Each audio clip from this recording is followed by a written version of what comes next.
Hartley here. Congratulations on the win tonight. How did you feel about your outing? I know you went 5. I know it was the third time going through the lineup that kind of pulled you. Do you think you could have gone longer? Yeah, I definitely could have gone longer, but I trust what Wiley has to say about everything he wants to do. So, yeah, I mean, great decision. And then obviously the bullpen showed up, so yeah, great decision.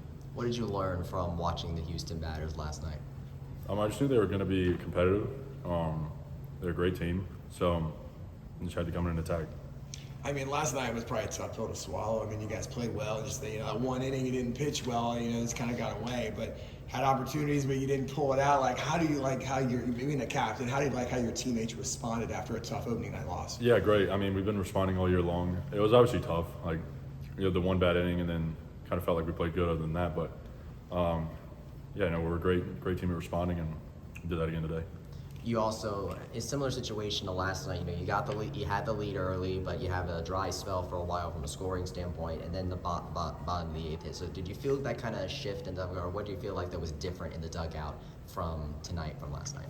I didn't know if it was a difference in the dugout.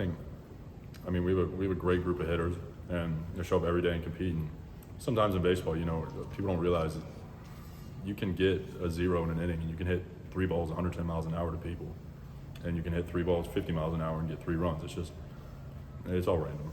Talking about what the guys were able to do behind you. Russell comes in for an inning, and Galvan, I'm sure you wish you could have gotten that final out, but other than that, I mean, he pitched pretty well out there. Obviously, showed him at the final out. Yeah, no, they're awesome.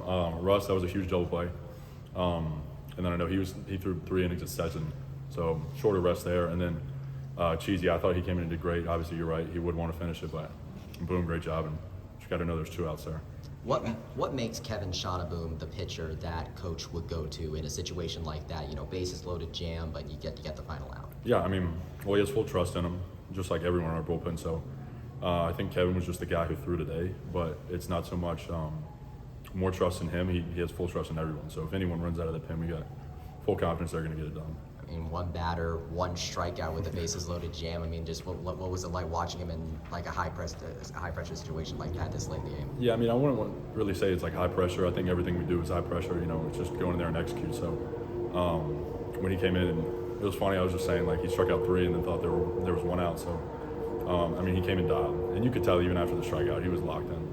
We were just talking to Rich about, obviously they're honoring a lot of alumni this weekend, 95 team, and then Rich's teams in early 2000s. I mean, you're a team captain. I mean, you're young, but you kind of recognize, 10, 15, 20 years. I mean, I could be coming. I mean, you kind of recognize how important, like, your brothers are on this team as you kind of look at, some of the guys that Rich played with came back this weekend. Yeah, no, that was awesome. I love tradition and history. I think it's really cool. So seeing that today, and then I was just telling Wally when he was walking out, I've worked some camps over the summer, and we had Clay came back, and I got to know him, and it was really cool. And then I also overheard you say that the coach threw the first pitch to Easton, so that's super cool. I mean, just seeing something like that, and just kind of a family tie. It's cool. I know you've had college experience at other places. Is it a little bit different where your head coach is the one that is the coach of their alma mater, and how much of a difference maybe that brings to someone who knows what it is, and it's not just that they played the sport before, but they played the sport at this specific place? No, 100%. I've said it in the past.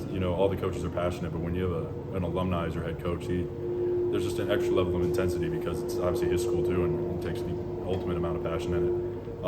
It was one of the reasons I want to come here too. It was really awesome seeing that someone who played for this program could lead it, and he's doing a great job. So what was it like then to see Rich with those people with his family? Really? Yeah, it was really cool. And I remember when they came out with it earlier in the week, and they were like, "Hey, we're gonna honor this team," and I was telling some of the guys who maybe didn't know. I was like, Wally was on that team, and so seeing how he interacted with some of those guys and having his great teams obviously here get honored, it was really cool. Was it interesting to maybe see like a different side to him, like the Wallace, a little bit of Wallace the player coming out a little bit? I wish I could have seen it. I was probably a little too locked in on the game, which is important. But yeah, no, I'm sure he loved it. So what do you want to tell the pitchers to tomorrow? Because now very important rubber match. Yeah, it's the same as every day. Just show up and compete, execute. That's our main thing. We just want to execute every pitch. The guys in the box are going to be good. It's just a fact. So just show up and execute and just get it done. Awesome. That's Wiley. Thanks a lot, Thank you.